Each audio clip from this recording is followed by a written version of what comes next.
Good morning. कैसे हैं आप लोग? स्वागत है आपका मेरे नए व्लॉग में। आज है संडे का दिन, यानी कि आज है शायद 26 तारीख होनी चाहिए मेरे हिसाब से। चलते हैं एक नई जगह पे। इस सफ़र में हमारे साथ जुड़ेंगे आधे थोड़ी दूर से निवेदिता और उसकी मम्मी।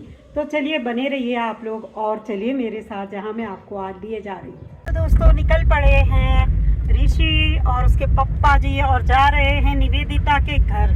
पहले उनको लेके आते हैं और फिर चलते हैं आगे। तो आज हम निकले हैं लोहाघाट से पंचेश्वर के लिए। लोहाघाट से पंचेश्वर की दूरी लगभग 40 किलोमीटर है। यह दूरी सड़क मार्ग से तय की जाती है और इस यात्रा में लगभग 1 घंटे का समय लग सकता है। यह सड़क की स्थिति पर निर्भर करता है। सड़क काफ़ी संकरी है और हो सकता है इसमें आपको 2 से 2.5 घंटे भी लग सकते हैं। यह रास्ता लोहाघाट से शुरू होकर काली और सरयू नदी के संगम पर स्थित पंचेश्वर तक जाता है। दूरी है लगभग 40 किलोमीटर। आप कार या टैक्सी से इस यात्रा को कर सकते हैं। और विशेषता पंचेश्वर की यह है कि पंचेश्वर अपनी प्राकृतिक सुंदरता, चौमू मंदिर और काली सरयू नदी के संगम के लिए प्रसिद्ध है। तो दोस्तों ये है पंचेश्वर मार्ग जहाँ हम जा रहे हैं। वहाँ पे इंडिया और नेपाल का बॉर्डर है। तो ये है व्यू पॉइंट और यहाँ पे थोड़ी देर देखते हैं कि ये जो है यहाँ से आगे का व्यू कैसा दिखाई देता है। अरे बाप रे, यहाँ तो इतनी बड़ी दरार आई है ये व्यू पॉइंट में।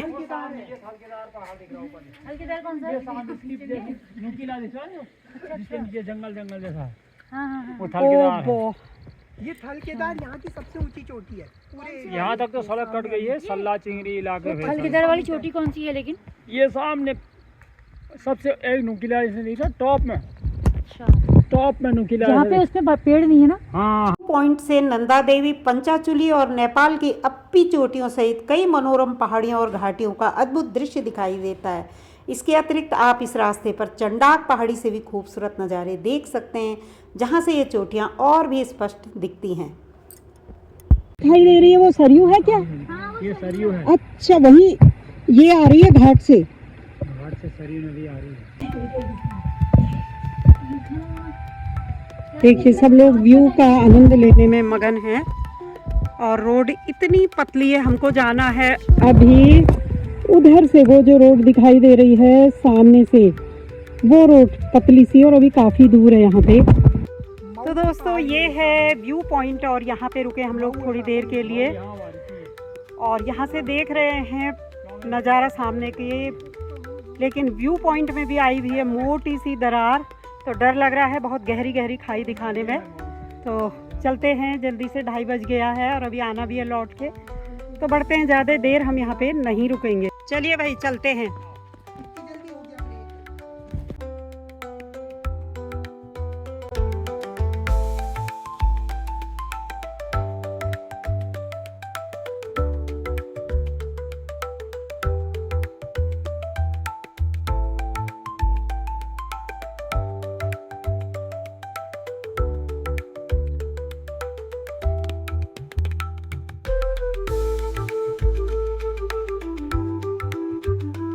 यहाँ पे हमें अंदाज नहीं आ रहा है कि कहाँ जाना है। हाँ ये देखिए, direction for Pancheshwar Mahadev temple. हाँ ये देखिए, ये इस पे फोकस करिए ना। हाँ ये जैसी बना रखी है महादेव मंदिर एंगलिंग जोन। हाँ, तो हमको मुड़ना है इधर से और हम चले गए थे सीधे सीधे। तो गाड़ी को यहाँ पे मोड़ा जा रहा है और अब हम लगभग पहुँच चुके हैं। बस थोड़ा सा नीचे जाना है। तो दोस्तों यहाँ पे पहुँच गए हम लोग पंचेश्वर में और यहाँ से हम जाएंगे नदी के पार में, आपको अभी दिखाती हूँ। तो बच चुका है 3, काफ़ी दूर हम लोग आ गए हैं। थोड़ी नदी दिखाई दे रही होगी आप लोगों को। नदी पार करते हैं और ये गांव जहाँ पे से हमको क्रॉस करना है ये है पंत्यूड़ा। तो चलते हैं, दिखाती हूँ मैं आपको। तो ये लिखा है यहाँ पे, मत्स्य एक बहुमूल्य धरोहर है, हम सबका एक ही सपना, मत्स्य पालन से समृद्ध होगा गांव अपना। तो गाड़ी को रोड में ही पार्क कर दिया है और यहाँ से उतरेंगे हम नीचे, जहाँ से बढ़ेंगे हम पंचेश्वर ब्रिज से होते हुए मंदिर की तरफ। तो चलते हैं नीचे और जाते हैं नेपाल सीमा पे। तो मंदिर पहुंचने के लिए हमें इस ब्रिज से गुजरना होगा और इस ब्रिज को पार करके ही हम उस पार जा पाएंगे जहाँ पे मंदिर स्थित है। जो घाट से बह रही नदी है वो ये है, ये वाली। तो ये नदी चली गई है इधर और उधर से आएगी काली नदी नेपाल से और बन जाएगी महाकाली नदी। तो देख लीजिए आप लोग। पंचेश्वर मुख्य रूप से दो चीज़ों को संदर्भित करता है, भारत नेपाल सीमा पर एक स्थान और महाकाली नदी पर एक बहुउद्देशीय बांध परियोजना। यह स्थान 5 नदियों काली, गोरी, धौली, सरयू और रामगंगा के संगम पर है और एक प्रसिद्ध धार्मिक स्थल और मेला भी है। प्रस्तावित पंचेश्वर बांध, जिसे एक द्विराष्ट्रीय परियोजना के रूप में विकसित किया जाएगा, दुनिया के सबसे ऊंचे बांधों में से एक होगा, जिसका मुख्य उद्देश्य बिजली उत्पादन और सिंचाई को बढ़ाना है।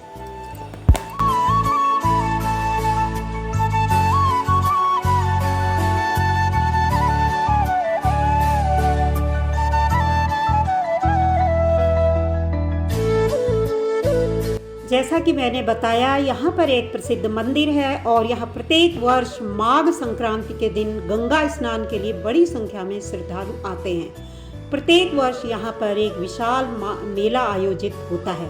मंदिर के आसपास द्रौपदी कुंड, भीम कुंड और सूर्य कुंड जैसे पवित्र कुंड हैं। तो इस ब्रिज को पार करके हम लोग पहुँचेंगे महादेव मंदिर के रास्ते में। वहाँ पे मिल लेते हैं कुछ स्थानीय लोगों से। कब टूटा ये रास्ता? ये बरसात आई थी ना उस समय पे। अभी वाली बरसात या पिछले साल की? बरसात आई थी थोड़े दिनों पहले। तो ये मंदिर कोई जा ही नहीं रहा है। बाबा जी कहाँ हैं? बाबा जी छोड़ दिया मंदिर, वो तो घर चले गए, उस तरफ से ऊपर चले गए। हाँ, चलो देख तो लेते हैं।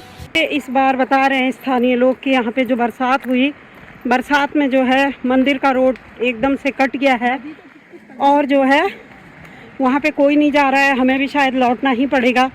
बहुत ही निराशा हो रही है। यहाँ पे आके अगर हम मंदिर नहीं गए तो ये हमारा दुर्भाग्य ही कहा जाएगा।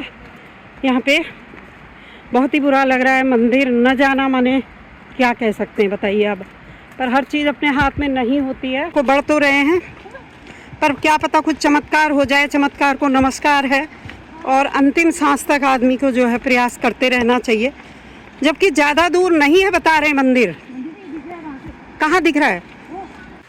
देखिए दोस्तों, मंदिर यहाँ से नज़र आ रहा है बट कह रहे हैं कि मंदिर का रास्ता कट चुका है। क्या कर सकते हैं बताइए। यहाँ पे नदी का बहाव बहुत अधिक है। इतनी साई साई की आवाज़ आ रही है। अरे भाई, साई साई की आवाज़ नदी की आवाज़ को कहते हैं साई साई। पहाड़ों की त्रासदी है कि बरसात में यहाँ पे विगत काफ़ी सालों से आम जनजीवन अस्त व्यस्त होता है और मुख्य मार्ग से बहुत जगह का संपर्क टूट जाता है। तो ऐसा ही यहाँ पे भी हुआ है। ये देख लीजिए मंदिर, मुझे नहीं लगता हम पहुँच पाएंगे क्योंकि जब स्थानीय लोग नहीं जा पा रहे हैं तो हम कैसे जा सकते हैं। हमारे बस का भी नहीं है। बाबा जी भी वहाँ से चले गए हैं और यहाँ पे आने में बस यही था हमें कि हम मंदिर के दर्शन कर लेंगे, शिव जी के दर्शन कर लेंगे और आपको मैं नेपाल से आने वाली काली नदी भी दिखाती। बट मुझे खुद में डर लग रही है। आप लोग देख सकते हैं रोड को कटा हुआ। यहाँ पे से रिस्क लेना बहुत ही गलत होगा कि हम यहाँ पे से कोशिश भी करें तो भी शायद नहीं जा पाएंगे। आप लोगों के लिए ये मैं रिस्क ले रही हूँ। ये देखिए, तो ये है रास्ता और ये है नदी।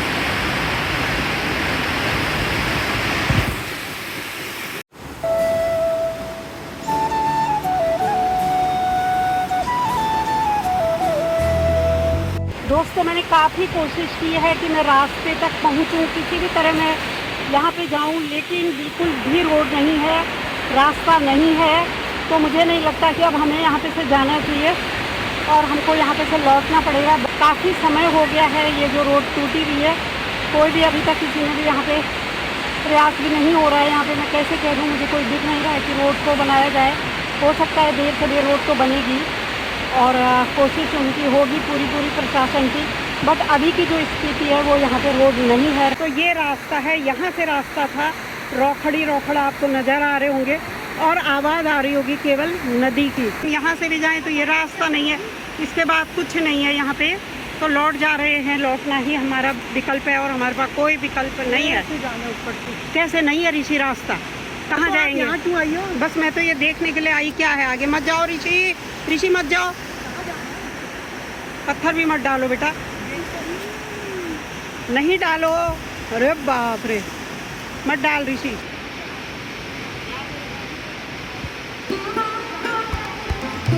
यहाँ पे जला रहे हो क्या धूप बत्ती दिया बत्ती? यार अब क्या जलाएं, यहाँ पे बस भेंट चढ़ा दो, भेंट चढ़ा दो रेनू। तो दोस्तों लौट रहे हैं, लौट ही गए हैं, रहे हैं कि तो बात ही नहीं है, कोई विकल्प भी नहीं है हमारे पास। तो वो भी लोग इसको देख रहे हैं, भगवान शीघ्र शीघ्र इस रोड का कल्याण हो, इस रोड को बनाया जाए ताकि हम लोग पंचेश्वर महादेव शिव भोलेनाथ के दर्शन कर पाएँ। चलो अगर ये लोग कोई एक यहाँ पे शॉप है ये बताएंगे तो मैं इनसे पूछती हूँ सारी चीज़ें। जो रोड टूटी है भैया ये बता दीजिए मुझे, ये कब टूटी? हाँ, 1 साल बरसात में हुआ है। इसी बरसात में या पिछले साल वाली सितंबर वाली? पिछली बार में टूटा था, ये एक बार बनाया था, अभी इस बार फिर टूट गया ये। तो ये कब तक बनेगा, कुछ हुआ इसका? इसका ऐसा ही तो है, कोई बनाएगा तो वाली बात है। नहीं, आप लोगों ने शासन प्रशासन तक तो बात पहुंची होगी? प्रशासन तक बात तो पहुंची है, अब देखो कब होता है, क्या होता है कि नहीं। हाँ, बनाया गया था, टेम्परेरी तो खाली गांव वाले बनाते हैं। नहीं टेम्परेरी से नहीं होगा, गांव वाले तो अपने हिसाब के बेचारों के पास संसाधन नहीं है, उतना ही तो बना पाएंगे। टेम्परेरी रास्ता बना है ना, अभी भी ये गांव वालों ने बनाया था, अभी बीच में फिर टूट गया। जबकि ये तो एक टूरिस्ट मतलब स्पॉट के रूप में जाना जाता है, काफ़ी पंचेश्वर का नाम काफ़ी अधिक है, लेकिन अगर यहाँ पे रोड नहीं होगी तो फिर टूरिस्ट भी बहुत निराश होगा। चलो हम तो लोकल हैं, चले जाएंगे अपने घर, लेकिन लोग बहुत मन से आते हैं यहाँ पे। कई लोग आ रहे हैं अभी ऐसे वापस जा रहे हैं, रिस्क भी तो नहीं ले सकते ना। ऊपर से तो अभी आपको यहाँ से इस रास्ते से जाओगे तो बहुत ऊपर चढ़ाई चढ़नी पड़ेगी। हाँ हाँ जी, एक बाइट दे दो कि हाँ आप तो आए हैं वहाँ से, रास्ते के बारे में बता दो। तो बात ठीक आ गया, फिर और बजा लोगे, क्या कहना चाहिए, कब से खराब पड़ा, कितना खतरा होगा? अभी 1 साल हो गया लगभग, अभी गांव वालों ने बनाया था इसको। गांव के कई लड़के लोग आए थे, 10-15 लोग, हम भी गए थे साथ में बनाने, हम लोगों ने बनाया था मेले की वजह से। अभी हाँ, एक ज्ञापन आप लोग दीजिए, और अगर यहाँ के लोग जाएंगे वहाँ पे अपनी मांग रख के काफ़ी संख्या में, तो तुरंत निर्णय होगा। अगर हम लोग चुप बैठे रहेंगे तो कोई नहीं सुनेगा। हाँ, कोई नहीं। इस रास्ते को होना तो बहुत जरूरी है, मतलब अनिवार्य है रास्ता तो ना, बिल्कुल नहीं लेना है, क्योंकि है बहुत डरावना रास्ता। मैंने खुद कोशिश की, ये लोग मुझसे कह रहे थे मत जा, मैंने सोचा अगर थोड़ी भी बढ़िया होगी, छोटी सी भी, तो हम लोग कोशिश करेंगे। क्योंकि यहाँ पे बाबा जी कैसे मतलब बच गए?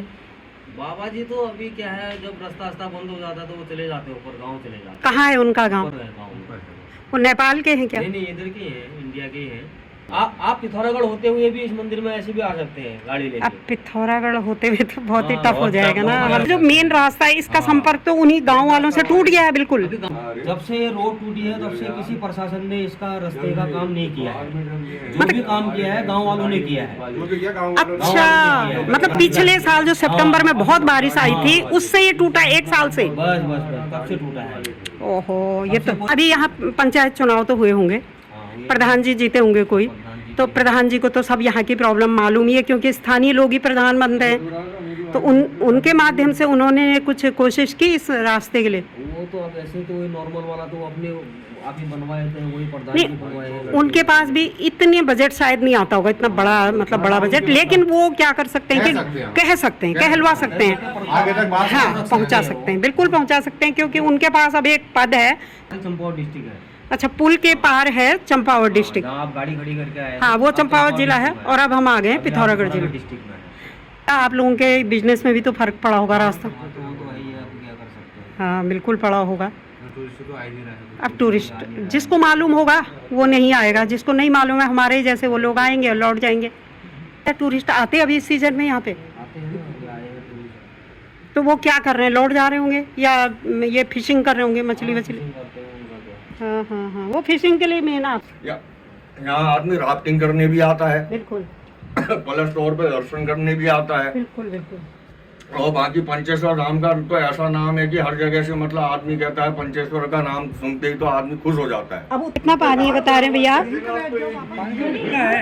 इतना तो आदमी को गिरा दे रहा है, इतना पानी। प्रेशर रनिंग है ना, फ्लो वाटर है ना, पहाड़ों के मतलब नदियों का ये तो खासियत रहती है। भैया मछलियाँ भी होंगी इसमें? मछली भी तो होंगी, मछली बहुत है इसमें, महाशीर है। महाशीर।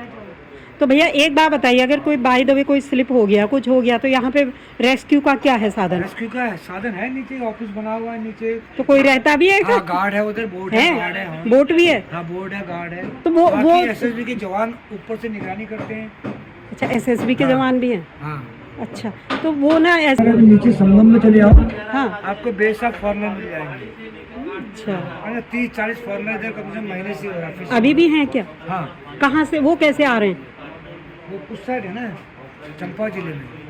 नहीं, आप समझे नहीं, वो ये रूट तो टूट गया। नहीं, इस रूट से मतलब नहीं, चंपा डिस्ट्रिक्ट के अंदर है ना, हम अच्छा, पिथौरागढ़ के डिस्ट्रिक्ट में। अच्छा, वो उधर से जा रहे हैं? हाँ, संगम जाने के लिए बहुत रास्ता, गाड़ी आती है संगम से। तो बहुत सारे फॉरेनर हैं। बहुत फॉरनर है। और ये फिशिंग का तो मेन हब तो पंचेत फिशिंग का है ना, फिशिंग का ही मेन है, वही तो। पूरे वर्ल्ड में, इंटरनेशनल वर्ल्ड में चलता है। हाँ, हाँ, बहुत सारे कैंप तो कंपनियां हैं, तो ये 20-20 दिन तक रह रहे हैं यहाँ पे? महीने जो रहते हैं। फिशिंग के लिए तो बहुत ज़्यादा, जितनी मान्यता इसकी मंदिर की है ना, उससे 10 गुना मान्यता इसकी इंटरनेशनल में फिशिंग की है। हाँ, इंटरनेशनल फिशिंग के लिए। एंगलिंग की है। सही जैसे है। ऋषिकेश में राफ्टिंग का हब है पूरे इंडिया में, वैसे पूरे वर्ल्ड का इधर हब है। तो फिश विश वो खुद ही पकड़ लेते हैं या आप लोग उनकी हेल्प करते हैं कुछ? मैंने गाइड रहते हैं, वो खुद ही पकड़ते हैं, गाइड का रिलीज करने के लिए। अच्छा, वो तो ट्रेंड रहते हैं ना उसमें, तभी तो आते ही थी। कौन से, कहाँ से आए हैं वो लोग अमूमन, वैसे कौन से? लगभग सारी कंट्री से आते हैं। सारी कंट्री? सारी कंट्री। कब तक रहेंगे? 2-3 महीने? 2-3 महीने, 2 महीने लगभग। अच्छा, इसका भी पॉलिसी है, कैच एंड रिलीज। आप उसको कैच एंड रिलीज, हाँ वो बढ़िया है। आप खाली फोटो खींच सकते हो, बस छोड़ो उसको। रिलीज, ये सही है। गेमिंग हाँ, खेल। तो वो लोग भी तो गेमिंग ही कर रहे होंगे? हाँ, गेमिंग सब गेम परमिशन। हाँ हाँ, उसी की है, यहाँ पे मारने की तो नहीं होगी? नहीं तो मार नहीं सकते। मार नहीं सकते। तो यहाँ पे जी से काफी लंबी वार्ता हुई है, आप भी इनके बारे में जानिए। ये ट्रैक पे ले जाते हैं, संपर्क कीजिए कहीं जाना है तो। आपका? मेरा बसंत सिंह बिष्ट। बसंत सिंह बिष्ट। आप मतलब कहाँ ले जाएंगे ट्रैक पे? ट्रैक पे पूरा उत्तराखंड और पूरा नेपाल घुमा देते। उत्तराखंड और नेपाल? नेपाल जितनी भी धाम है आपके। केवल उत्तराखंड नेपाल या और स्टेट भी? नहीं, बस उत्तराखंड नेपाल। पहाड़ी लोग कहीं जाएं और चाय न हो, ऐसा तो हो नहीं सकता। मंदिर तो नहीं जा पाए, लेकिन मैगी का आनंद तो लेना ही है। कैसी हो रही मैगी? बहुत टेस्टी। बहुत टेस्टी, चाय भी बहुत अच्छी थी ना। तो लौट गए फाइनली, बिना मंदिर में दर्शन हुए। चलिए आप। तो आपने देख लिया कि हम मंदिर क्यों नहीं जा पाए, लेकिन स्थानीय लोगों ने हमें बहुत अच्छी जानकारी दी और बहुत प्यार और स्नेह से वो हमसे मिले। उनका प्यार और स्नेह देखने लायक, काबिल तारीफ़ है। मेहमानवाजी उनकी काबिल तारीफ़ थी। बहुत जल्द मैं प्रे कर रही हूँ कि ये मार्ग दुरुस्त हो जाए और सभी टूरिस्ट यहाँ पे आएँ और दर्शन का लाभ लें। तस्वीरें हैं कुछ लौटती हुई, और ब्लॉग के माध्यम से अगर मेरी आवाज़ किन्हीं ऐसे लोगों तक भी पहुँच जाए, या सभी कोई भी देख रहे हैं, तो सभी लोग ये प्रे करें कि जल्दी जल्दी ये रास्ता सही हो जाए और हम भगवान भोले बाबा के दर्शन कर पाए पंचेश्वर में। मैं उम्मीद करती हूँ कि मकर संक्रांति तक मंदिर का रास्ता एकदम सही हो जाएगा और सभी भक्तजन मंदिर का दर्शन कर पाएंगे।